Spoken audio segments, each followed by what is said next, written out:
Hi, എല്ലാവർക്കും എൻ്റെ YouTube ചാനലിലേക്ക് സ്വാഗതം. നമ്മൾ ഇന്ന് ഒരു റെസിപ്പി കൈൻഡ് ഓഫ് വീഡിയോ ആയിട്ടാണ് എത്തിയിരിക്കുന്നത്.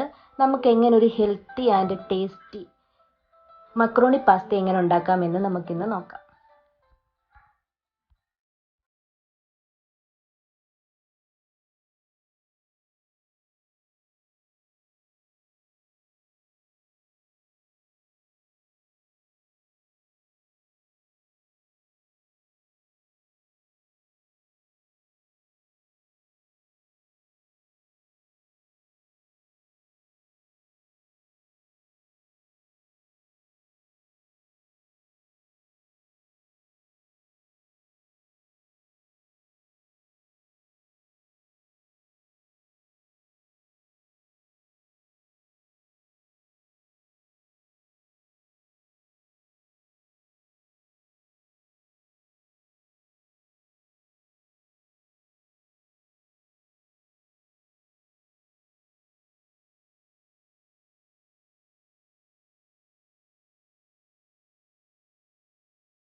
ഇനി നമുക്ക് കുക്കിംഗ് സ്റ്റാർട്ട് ചെയ്യാം. ആദ്യം നമ്മൾ മക്രോണി വേവിച്ചെടുക്കണം. അതിന് നമ്മൾ വെള്ളം ആദ്യം തിളപ്പിച്ചെടുക്കുക. ഈ വെള്ളം തിളയ്ക്കുമ്പോൾ തന്നെ നമ്മൾ കുറച്ച് ഉപ്പും അതുപോലെ തന്നെ കുറച്ച് ഓയിലും കൂടെ ആഡ് ചെയ്യണം. കാരണം ഇല്ലെങ്കിൽ ഈ മക്രോണി ഒട്ടിപ്പിടിക്കും. അപ്പോൾ ഈ ഓയിൽ ഒഴിക്കുമ്പം ഇത് ഒട്ടിപ്പിടിക്കില്ല, പാത്രത്തിൻ്റെ അടിയിൽ ഒട്ടിപ്പിടിക്കാൻ സാധ്യതയുണ്ട്. അപ്പോൾ നമ്മൾ ഓയിൽ ഒഴിക്കുമ്പോൾ ഇത് വിട്ട് വിട്ട് തന്നോളൂ, ഒട്ടിപ്പിടിക്കില്ല.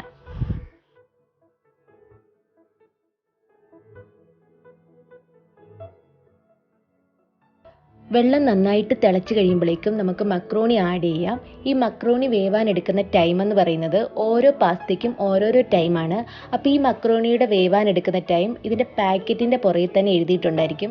ഇപ്പോൾ എക്സാമ്പിൾ പറയുകയാണെങ്കിൽ ഒരു 9 to 12 മിനിറ്റ് എന്നാണ് കൊടുത്തേക്കുന്നതെങ്കിൽ നമ്മൾ 9 മിനിറ്റ് മാത്രം വേവിച്ചാൽ മതി. അതിൽ കൂടുതൽ എന്തായാലും പോകില്ല. അതിൻ്റെ ഏറ്റവും ചെറിയ മിനിറ്റ് വേണം വേവിക്കാനായിട്ട്. അത് കഴിഞ്ഞ് 9 മിനിറ്റ് ആയ ഉടനെ തന്നെ നമ്മൾ ഗ്യാസ് ഓഫ് ചെയ്തിട്ട് ഇത് ഡ്രെയിൻ ചെയ്യണം.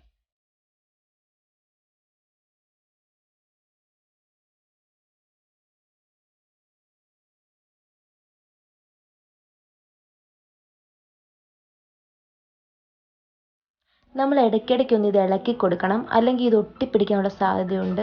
അതുപോലെ തന്നെ അടിയിലും ഒട്ടിപ്പിടിക്കാനുള്ള സാധ്യതയുണ്ട്. അപ്പോൾ ഇത് ഇടയ്ക്കിടയ്ക്കൊന്ന് ഇളക്കി കൊടുക്കണം. എന്നിട്ട് നമ്മൾ ഈ കുക്ക്ഡ് ആയിട്ടുള്ള മാക്രോണി ഡ്രെയിൻ ചെയ്തെടുക്കുക, വെള്ളമൊക്കെ കളഞ്ഞിട്ട്. എന്നിട്ട് നമ്മൾ ഒരു കടായി വെച്ചിട്ട് അതിലേക്ക് കുറച്ച് ബട്ടർ ഒഴിക്കുക. ബട്ടർ നന്നായി മെൽറ്റായ ശേഷം നമുക്കിതിലേക്ക് മൈദ ചേർത്ത് കൊടുക്കാം. മൈദ ചേർത്ത് കഴിയുമ്പോഴേക്കും ഇത് ജസ്റ്റ് കട്ട പിടിക്കാനുള്ള സാധ്യതയുണ്ട്. അപ്പോൾ നമ്മൾ ഈ കട്ട ഉടയ്ക്കണം, നന്നായിട്ട് ഉടയ്ക്കേണ്ട രീതിയിൽ നന്നായിട്ട് നമ്മൾ ഇത് ഇളക്കി കൊടുത്തോണ്ടേ ഇരിക്കുക. ഇത് നമ്മൾ ഇളക്കി ഇളക്കി ഒരു ഗോൾഡൻ ബ്രൗൺ കളർ ആകുമ്പോഴേക്കും നമുക്കിതിലേക്ക് പാല് ആഡ് ചെയ്ത് കൊടുക്കാം.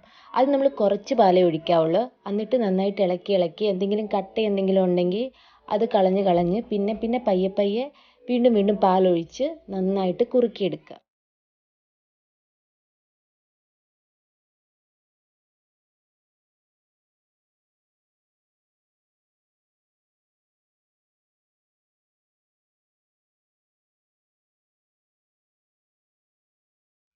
പാല് നന്നായി കുറുകിയതിന് ശേഷം നമുക്ക് ഇതിലേക്ക് ബ്ലാക്ക് പെപ്പർ, ഓർഗാനോ, അതുപോലെ തന്നെ ചില്ലി ഫ്ലേക്സ്, ഇത് മൂന്നും ആഡ് ചെയ്തിട്ട് നന്നായിട്ട് മിക്സ് ചെയ്യാം.